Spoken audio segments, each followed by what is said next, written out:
My name is Jorge Ortega. I'm one of the 12 pilots right now in shift on the Canary government search and rescue service.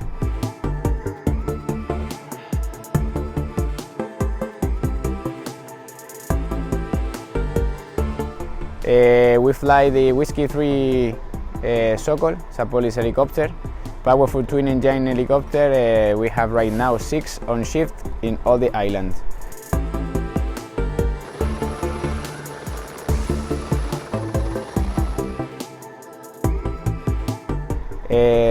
We are from Hispánica de Aviación company, performing the service for the Canary Island government, and we make